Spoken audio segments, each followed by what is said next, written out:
ریتم های خوشاهنگ طبله از انگشت هایی که 70 سال است با این ساز آشناست. این ضرباهنگ ها در گوشه ای از غرب لندن ما را به سلطان آواز موسیقی افغانستان وصل می کند. آصف محمود طبله نواز احمد ظاهر بود. محبوب ترین خواننده افغانستان حتی حدود نیم قرن پس از خاموشی.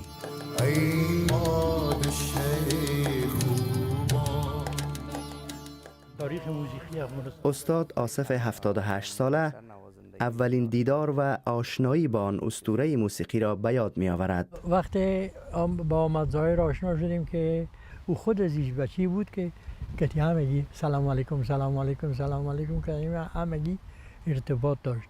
با وقت رسید که ارتباط ما و احمد ظاهر سلام علیکم ما زیاد شده رفت که می آمد باز پرسان میکرد که کجاست فلانی و باز مرا پرسان میکرد و باز جمع میشدیم و باز میشیشتیم سلام احمد ظاهر میخواند و ثبت میکردیم. از میان خاطرات خوش او با احمد ظاهر سفر به ایران در مهمانی محمد رضا شاه و اجرا در جشن تولد ولیعهد را مو به مو به خاطر دارد.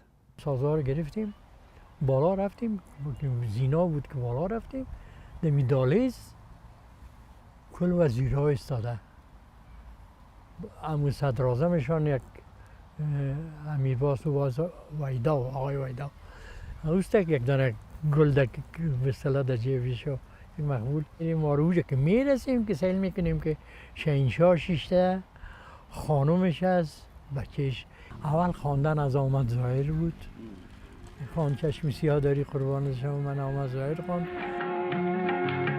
سر باشم شدم رویت قربان چشم سیاه داری قربانت شما. شاه و ملکه ایران که با شنیدن این آهنگ به وجد آمده بودند از جا بلند شدند و رقصیدند. باور کو که یک مستی بر زنا پیدا شده بود، به می شوق شنیدن و به می شوقش مستی کردن. کمی خلا شدیم سازا رو ماندیم خیستیم شهنشاه هم خیست خانمش هم خیست آمد ظاهر هم در بغل خود گرفت ماهاش هم سر که بغل خود گرفت سرشان هم مارش کرد کل ما را سرهای ما را روی ما را مارش کردن بسیار خوشی کردن بسیار گفت مقبول بود. صفحه های از زندگی پرخاطره، لحظه هایی که اکنون در آلبوم جا خوش کرده، دوره‌ای که امروز برای بسیاری بر رؤیا میماند. تهران است، در تهران احمد ظاهر جان است و استاد ماوش است و مثلا هنرمند خود ایران است، گلپایگانی و احمد ظاهر است، سلیم سرمست است، اسماعیل خان ناظمی، یعنی یه هنرمندایی است که در مابین ایران بدن. چند دهه پس از آن دوره امروز وضعیت در افغانستان و ایران کاملا دگرگون شده.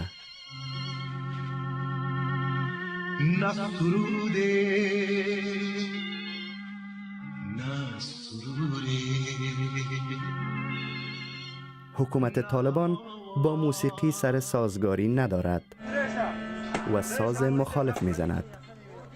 پخش هر نوع موسیقی و فعالیت اهالیان ممنوع، سازها خاموش و در موارد به آتش کشیده شده. این چه قانون چه آیین چه ترتیبه.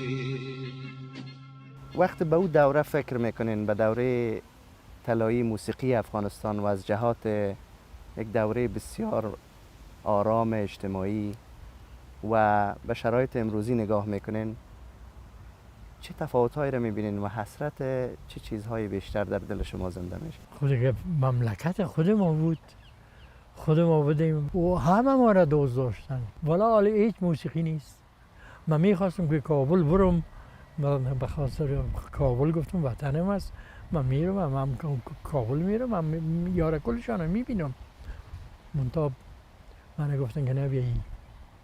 هنری که آصف محمود در کوچه خرابات کابل از پدر آموخت به پسرش یوسف محمود رسید که در کنار دستگیری پدر در این رشته تحصیل هم کرد و از او نیز به پسرش که متولد لندن است و تنها 15 سال دارد.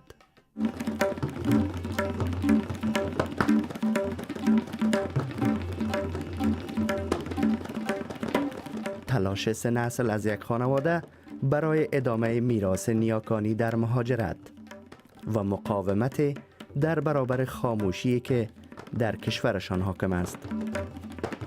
ما کوششات خود داریم که دمی فرهنگ موسیقی افغانی کارهای خود ادامه بدیم، فعالیت‌های خود زیاد کن بسازیم تا در گوش از نام برسه و این مسئله پس دوباره از بین بره و پس موسیقی در افغانستان دوباره بیایه.